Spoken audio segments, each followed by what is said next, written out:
Saludamos a nuestros amigos al comenzar su programa Creed en sus profetas, y lo hacemos siempre con el mejor de los deseos, esperando que Dios pueda bendecir sus vidas, que el Señor y el Espíritu Santo colmen de bendiciones sus hogares, en sus trabajos, sus emprendimientos.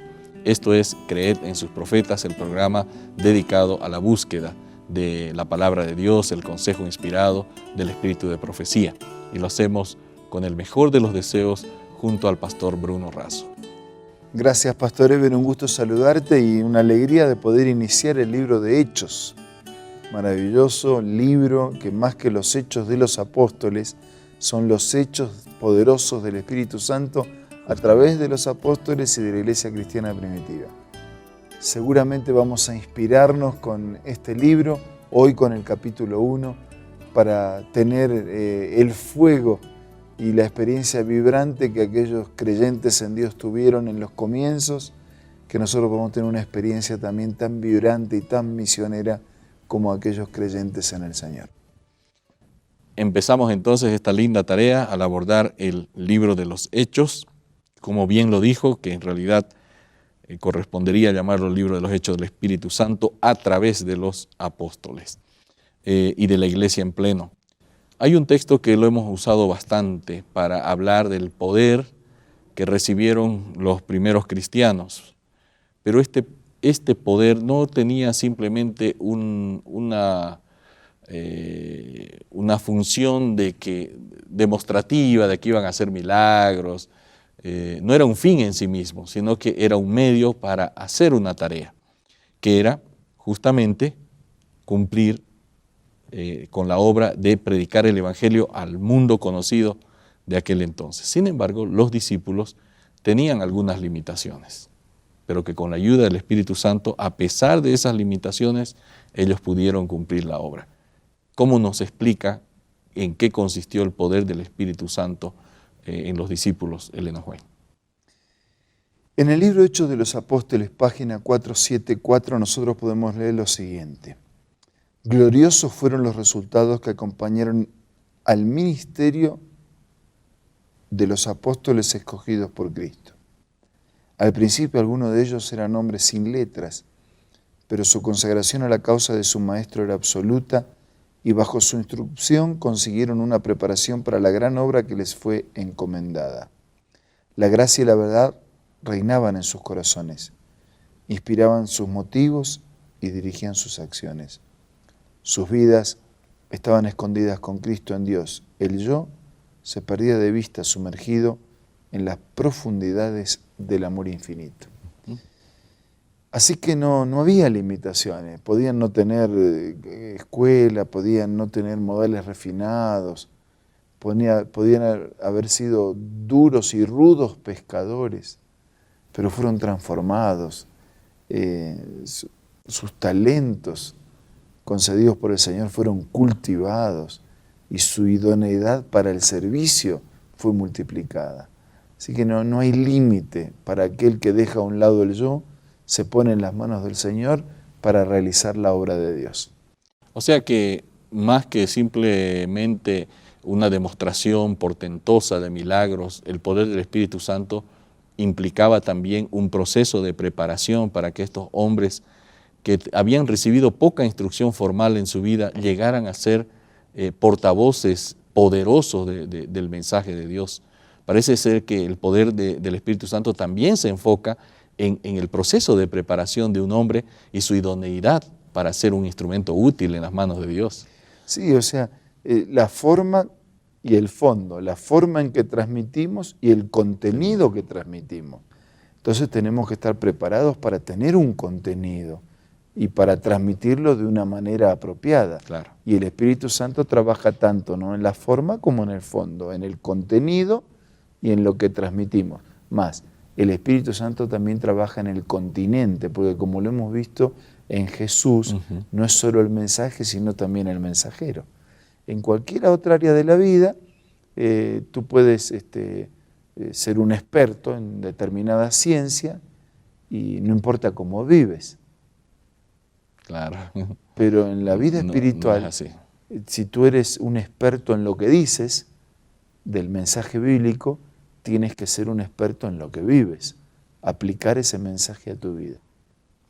Justamente, hablando de esa vivencia, el versículo 14 de Hechos 1 nos está hablando que este grupo que quedó, estos 120 que se reunían allí en el aposento alto, que quedaron, dice que ellos hacían una actividad, perseveraban unánimes en oración y ruego, con las mujeres, con María, la Madre de Jesús, con los hermanos. Aquí nosotros estamos volviendo a tocar un tema recurrente en la Biblia, que es la oración ferviente y sincera.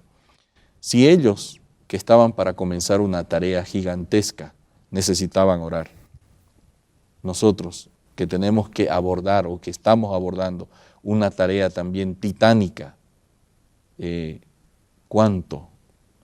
¿por cuánto tiempo necesitan los cristianos? Nosotros necesitamos orar. ¿Cómo nos amplifica el espíritu de profecía? En el libro En los lugares celestiales, página 95, podemos leer: entre el pueblo de Dios debería haber en este tiempo frecuentes periodos de oración sincera y ferviente. La mente debiera estar continuamente en actitud de oración. En la casa y en la iglesia, ofrézcanse fervientes oraciones en favor de los que se han dado a sí mismos a la predicación de la palabra. Oren los creyentes como lo hacían los discípulos después de la ascensión de Cristo. Si Jesús y los discípulos necesitaron de la oración y por su contacto permanente con la fuente de poder realizaron un ministerio poderoso que llevó a la iglesia a crecer de manera extraordinaria, ¿cuánto más necesitamos nosotros, ¿no? Depender, orar, clamar, postrarnos, doblegar nuestro yo y trabajar así, entrelazados y abrazados al proyecto de Dios para nuestra vida. Qué bueno. Qué lindo que este grupo nos dejó un ejemplo, ¿no? Porque ellos estuvieron orando fervientemente, esperando la manifestación del Espíritu Santo, y la manifestación del Espíritu Santo llegó. Eso nos indica que nosotros también podemos esperar justamente lo que el Señor ha prometido, ¿no? La manifestación poderosa del Espíritu Santo para la terminación de la obra. Bueno, hay una declaración que dice, que tú la conoces muy bien, ¿no? Que así como gloriosos fueron los resultados que acompañaron el inicio del movimiento, más gloriosos todavía serán los que acompañarán el cierre de este movimiento y el regreso de Jesús. Poniéndolo en términos prácticos, y Elena White nos menciona, ¿no? En la casa y en la iglesia.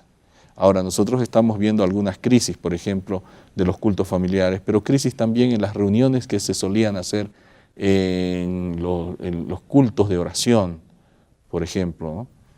Pareciera que estuviéramos enfatizando alguna cosa, más las estrategias, pero también la devoción personal, la vida devocional comunitaria de la iglesia, como que necesitara ser reforzada en esta época. Sí, la vida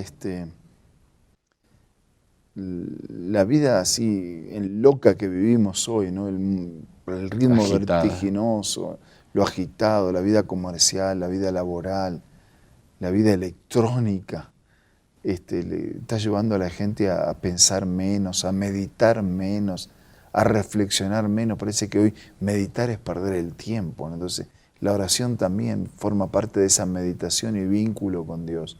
Parece que cada vez somos entes más comerciales, más empresarios, más acelerados, más tecnológicos y menos espirituales, y menos misioneros, y menos fieles al mensaje de Dios. Entonces eso se nota también, si eso es tu experiencia personal, se refleja también en la familia y se termina reflejando en la iglesia, porque la iglesia es lo que las personas y las familias son.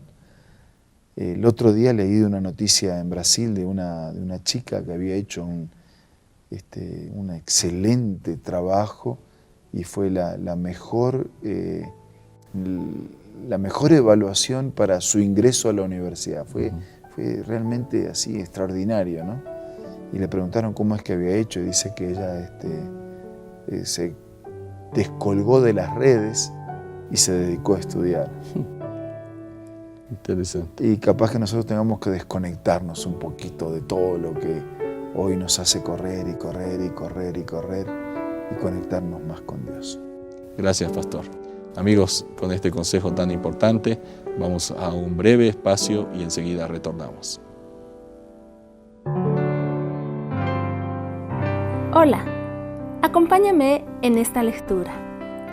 Compañeros de peregrinación, estamos todavía entre las sombras y la agitación de las actividades terrenales, pero pronto aparecerá nuestro Salvador para traer liberación y descanso. Contemplemos por la fe el bienaventurado más allá, tal como lo describió la mano de Dios. El que murió por los pecados del mundo está abriendo de par en par las puertas del paraíso a todos los que creen en Él. Esta cita tú la puedes encontrar en el libro Profetas y Reyes, escritos por Ellen G. de White. Te invito a que forme parte de tu biblioteca personal. También puedes hacerlo descargando la aplicación Ellen G. de White del App Store o del Play Store.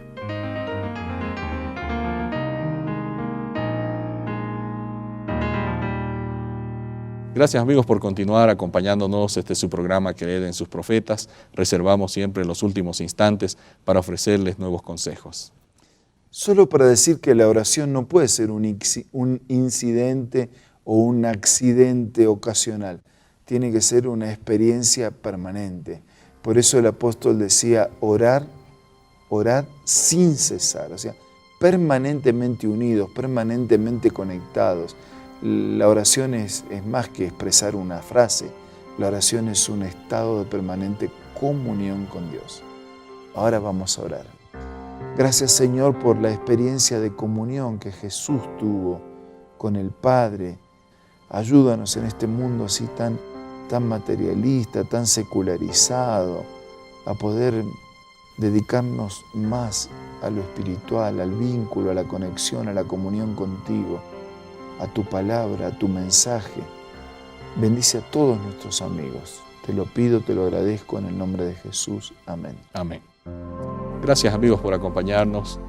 Retornamos, Dios mediante, a través de la señal de Nuevo Tiempo, la señal de esperanza, aquí en su programa Creed en sus profetas.